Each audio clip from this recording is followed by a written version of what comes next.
అందరికీ నమస్కారం. నేను మీ షణ్ముఖ్. గౌరవనీయులు ఆంధ్రప్రదేశ్ రాష్ట్ర ముఖ్యమంత్రి నారా చంద్రబాబు నాయుడు గారు ధవళేశ్వరం కాటన్ బ్యారేజ్కు ఉన్నటువంటి 117 గేట్లను కొత్తవి అమర్చి 153 కోట్ల రూపాయలు కేటాయించి దానికి పనులు కూడా శంకుస్థాపన చేయడం జరిగింది. మరి తుంగభద్ర డ్యామ్ కు సంబంధించినటువంటి 33 గేట్లను కొత్తవి అమర్చడం జరిగింది. మరి అదే విధంగా Dowleswaram sir Arthur Cotton barrage కూడా దాదాపు 117 గేట్లు ఉండడం జరిగింది. ఆ 117 గేట్లను కూడా కొత్త గేట్లను అమర్చి ఈరోజు గోదావరి ఆయకట్టు స్థిరీకరణ కోసం నారా చంద్రబాబు నాయుడు గారు ఒక బృహత్తరమైనటువంటి కార్యక్రమానికి శంకుస్థాపన చేయడం జరిగింది. మరి గౌరవనీయులైనటువంటి సీఎం గారికి ఒక రాయలసీమ వాసికి ఒక చిన్న రిక్వెస్ట్ నేను అడుగుతా ఉన్నా. సార్, అంతా బాగానే ఉంది. మరి పోలవరం ప్రాజెక్టు ద్వారా 194 టీఎంసీల నీళ్లు స్టోరేజ్ చేయొచ్చు. మరి 200 టీఎంసీల నీళ్లు వరద జలాలు వాడుకోవచ్చు అని చెప్పేసి మీరు చెప్పడం జరిగింది. మరి ఒక రాయలసీమ వాసిగా నాకు ఒక చిన్న రిక్వెస్ట్ ఏంటి అంటే, సార్, ఒకప్పుడు నాగార్జున సాగర్ అయినా సరే శ్రీశైలం ప్రాజెక్టుకు సంబంధించినటువంటి మీరు చూసుకుంటే శ్రీశైలం అంటే కృష్ణానది పరివాహక ప్రాంతంలో క్యాచ్మెంట్ ఏరియాలో ఈ యొక్క ప్రాజెక్టు ఈ లింకేజ్ లో ఉండడం జరుగుతుంది. మరి ఆల్మట్టి, నారాయణపూర్, జూరాల, మరి శ్రీశైలము, నాగార్జున సాగర్, పులిచింతల, ప్రకాశం బ్యారేజ్ తర్వాత కృష్ణా జలాలు సముద్రంలో కలుస్తాయనే మాట మనందరికీ తెలుసు. అయితే నేను చెప్పేది నా చిన్న రిక్వెస్ట్ ఏంటి అంటే, ఈరోజు పోలవరంలో ఉన్నటువంటి 200 టీఎంసీల వరద జలాలు వాడుకోవచ్చనే చెప్తున్నారు. సంతోషము, కాదనట్లేదు. మరి రాయలసీమకు అతి ముఖ్యంగా నీళ్లు అందించేటువంటి శ్రీశైలం ప్రాజెక్టు గురించి ఈరోజు నేను ప్రధానంగా చెప్పదలుచుకున్నాను. శ్రీశైలం ప్రాజెక్టులో పూడికి తీత వల్ల అంటే ఇసుక మేటలు పేరుకుపోవడం ద్వారా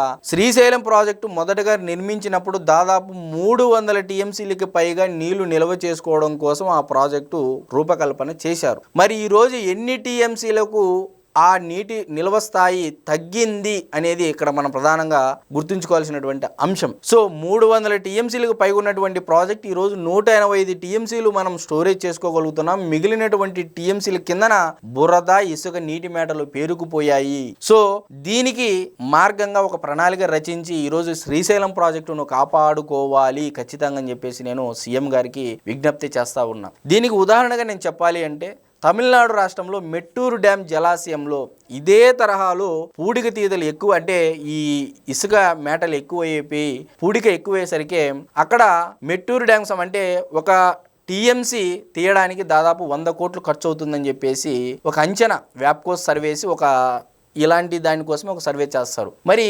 30 టీఎంసీలు తీయడం కోసము 3,000 కోట్ల రూపాయలు కేటాయించి ఆల్రెడీ పనులు మొదలు పెట్టారు.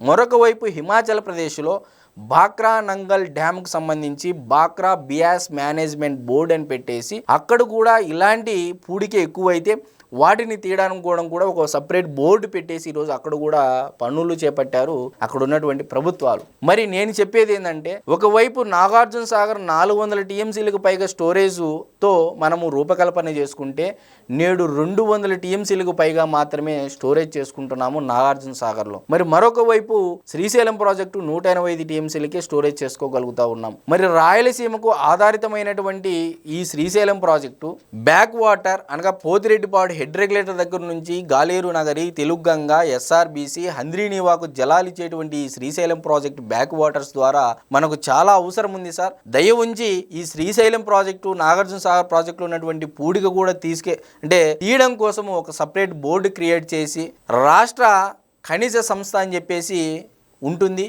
ఆ ఖనిజ సంస్థ ద్వారా కూడా ఈ యొక్క ఇసుక మేటల్ని కానీ మట్టిని కానీ అమ్మితే మనం చేసినటువంటి ఖర్చులో 3వ వంతు రాబట్టొచ్చు అని చెప్పేసి గౌరవనీయులైనటువంటి సీఎం గారికి నాకు చిన్న రిక్వెస్ట్.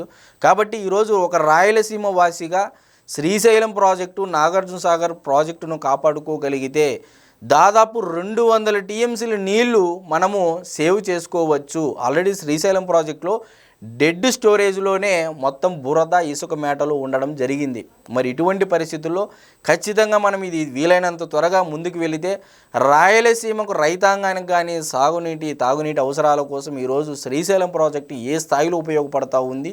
ఈరోజు శ్రీశైలం ప్రాజెక్టుకు భూములు ఇచ్చినటువంటి రైతులు కూడా రాయలసీమ రైతులే. కాబట్టి దయ ఉంచి నా చిన్న రిక్వెస్ట్ ఏంటి అంటే, ఈరోజు పోలవరం నుంచి 200 టీఎంసీలు వరద జలాలు వాడుకోవడం కోసం మనం రూపకల్పన చేసుకుంటున్నాం. సంతోషము, కాదనట్లేదు. కానీ ఉన్నటువంటి ప్రాజెక్టులను కాపాడుకోవడం కూడా మన అందరి బాధ్యత. కాబట్టి ఖచ్చితంగా ఈ శ్రీశైలం ప్రాజెక్టులో ఉన్నటువంటి పూడిక తీత, అదేవిధంగా నాగార్జున సాగర్లో ఉన్నటువంటి పూడిక తీతలు కానీ మనం తీసుకోగలిగితే దాదాపు సరాసరిగా సుమారుగా 220 టీమ్స్ల నీళ్లు మనము సేవ్ చేసుకోవచ్చు అని చెప్పేసి గౌరవనీయులైనటువంటి సీఎం గారికి, అదేవిధంగా నిమ్మల రామానాయుడు గారికి నేను విజ్ఞప్తి చేస్తూ ఉన్నాను. కాబట్టి ఈరోజు కృష్ణానది పరివాహక ప్రాంతం బట్టే ఈరోజు రాయలసీమలో చాలా కేసీ కెనాల్ కానీ, తెలుగంగ కానీ, గాలేరు నగర్ కానీ ఎక్కువగా ఆధారపడి ఉన్నాయి. కాబట్టి అదేవిధంగా ఎస్ఆర్బీసీ మరి ఇవన్నీ చాలా ఆధారపడి ఉన్నాయి. కాబట్టి ఖచ్చితంగా దీనిపైన కూడా ఒక ఆలోచన చేయాలని చెప్పేసి ఒక రాయలసీమ వాసిగా నేను కోరుతా ఉన్నా. అందరికీ నమస్కారం.